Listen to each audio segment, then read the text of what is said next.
Ako si Rodolfo Cos, 50 years old ng San Pedro, Laguna.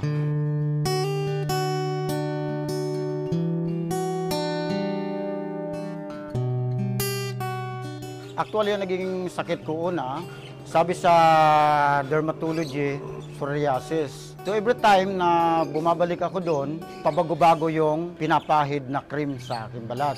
So instead na gumaling ako, mas lalo lumalay ang aking skin problem.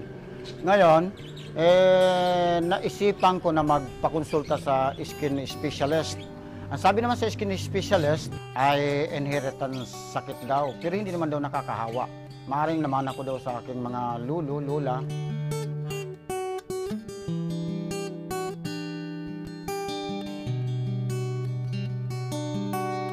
Nung nagsuffer ako ng ganung sakit, so hindi ako masyado lumalabas ng bahay. Kung lumabas man ako, ay naka long sleeve or naka-jacket. Pero ganun pa man, yun dito sa parting liig ko, tapos sa mukha ko, halos hindi talaga maikubli. So, ang tingin pa rin nila sa akin parang nakakahawa. Talagang aburido na ako dahil nga sa kung saan ako pumupunta ng mga dermatologist. Kasi halos nakatatlong dermatologist ako at saka isang skin specialist. So, halos pa iba-ibang findings nila na nakukuha ko daw doon sa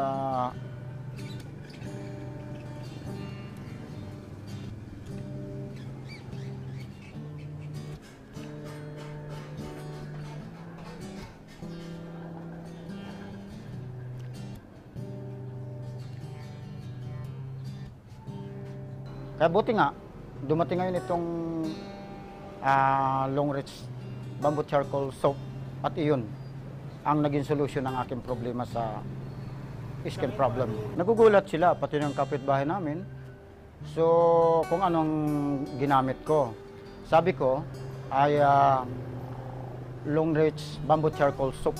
At ngayon sila, ay ito ditong katabi ko, nag-order na rin sila ng sabon at ginagamit na rin. At nagagalak ako sa kasiyahan dahil nga sa napagaling ako ng Long Reach Bamboo Charcoal Soap. At siyempre, iyon na rin ay magiging business ko na rin. Halos sa isang piraso lang ng sabon ng Long Reach Bamboo Charcoal Soap ay napagaling ka agad. At ito na po yung aking, ngayon ito na.